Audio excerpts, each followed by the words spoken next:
जबलपुर। वेतन भुगतान न होने से आक्रोशित कृषि विश्वविद्यालय कर्मचारियों ने किया आम सभा का आयोजन। जवाहरलाल नेहरू कृषि विश्वविद्यालय में कार्यरत कर्मचारियों को विगत 2 माह से वेतन का भुगतान नहीं किया गया, जबकि विश्वविद्यालय से संबंधित कई कृषि विज्ञान केंद्रों में कार्यरत कर्मचारियों को 3 से 4 माह तक का वेतन भुगतान नहीं किया गया, जिस पर कर्मचारी संघ द्वारा अनेकों बार विश्वविद्यालय प्रशासन से आग्रह किया गया, परंतु कर्मचारियों को वेतन का भुगतान नहीं किया गया। वेतन भुगतान न होने से कर्मचारियों को विभिन्न प्रकार की आर्थिक समस्याओं जैसे लोन की किश्त, बच्चों की स्कूल फीस एवं अन्य दैनिक खर्च का सामना करना पड़ रहा है। इसी माह होली जैसा बड़ा महत्वपूर्ण त्यौहार भी है। ऐसे में विगत 2 माह से वेतन न मिलने से कर्मचारियों में भारी निराशा है, जिसको लेकर कर्मचारी संघ द्वारा आज आम सभा का आयोजन किया गया, जिसमें विश्वविद्यालय के समस्त कर्मचारी उपस्थित रहे। आम सभा में यह निर्णय लिया गया कि यदि कर्मचारियों को होली से पूर्व वेतन का भुगतान नहीं किया गया तो सभी कर्मचारियों के पास आंदोलन करने के अलावा अन्य कोई विकल्प नहीं बचता है। अतः विश्वविद्यालय प्रशासन से हमारा आग्रह है कि समस्त कर्मचारियों को अतिशीघ्र वेतन का भुगतान किया जावे, अन्यथा की स्थिति में समस्त कर्मचारी आंदोलन के रास्ते में जाने हेतु विवश होंगे, जिसकी समस्त जवाबदेही विश्वविद्यालय प्रशासन की होगी। जबलपुर ब्यूरो चीफ अनूप चतुर्वेदी की रिपोर्ट।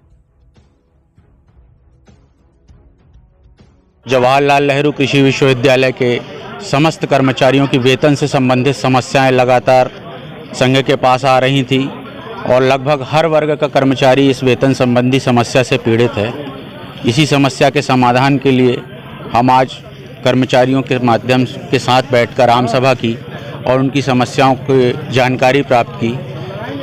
समस्याओं में सबसे मुख्य समस्या है कि लगातार विगत 2 वर्षों से कभी भी समय पे वेतन प्राप्त नहीं हुआ और आज ये स्थिति है कि दिसंबर का वेतन जो हमें जनवरी में प्राप्त होता है, जनवरी का वेतन जो हमें फरवरी में प्राप्त होता है। लगातार 2 माह से वेतन प्राप्त नहीं हुआ। फरवरी में ख़त्म होने के बाद मार्च में बहुत बड़ा त्यौहार है हमारा होली, जिस पे भी हमें वेतन प्राप्त नहीं हो रहा है कर्मचारियों को, जिससे विभिन्न प्रकार की आर्थिक समस्याओं से उनको जूझना पड़ रहा है। बहुत से कर्मचारी हैं जो अलग अलग माध्यमों से अपने कर्ज को ले रहे हैं, बढ़ा रहे हैं। कभी किसी को अपने बच्चे की स्कूल की फ़ीस जमा करनी है, कभी किसी को भोजन संबंधी समस्या हो रही है, किसी को किराए से अपना मकान का किराया देना है।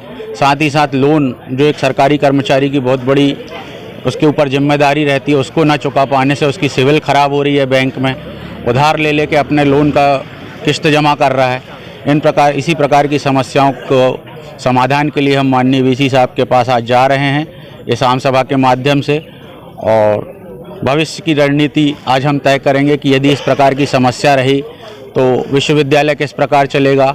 पूर्व में भी कुलपति जी के माध्यम से हमने ये अपना संदेश भिजवाया था मध्य प्रदेश शासन की ओर कि यदि ग्रांट दी जाती है तो इतनी कम क्यों दी जाती है कि हमारा पेट ना भर पाए।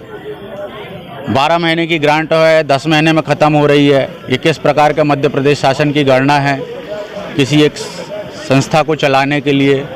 साथ ही साथ अन्य जो समस्याएं हैं विश्वविद्यालय की, उनको लेकर, कर्मचारियों की जो समस्याएं हैं उनको लेकर अभी हम कुलपति महोदय के पास जा रहे हैं और उनसे निर्णय की मांग करते हैं। नाम बताओ। निखिल द्विवेदी, अध्यक्ष जवाहरलाल नेहरू केंद्रीय कर्मचारी संघ। आज हमने कर्मचारियों के बीच में आम सभा की है और उस आम सभा के माध्यम से उनके विचार जाने की आगे की हमें क्या रणनीति करना है, क्योंकि विगत 2 माह से हमें वेतन प्राप्त नहीं हुआ है। सारे कर्मचारियों में आक्रोश व्याप्त है। इन विश्वविद्यालय प्रशासन कोई उसके कानों में जू नहीं रेंग रही है। अगर ये इसी प्रकार अपनी हठधर्मिता अपनाते हैं तो हम आगे उग्र आंदोलन करेंगे। नाम बता दीजिए। मैं राम प्रकाश पटेल, कोषाध्यक्ष जवाहरलाल नेहरू केंद्रीय कर्मचारी संघ।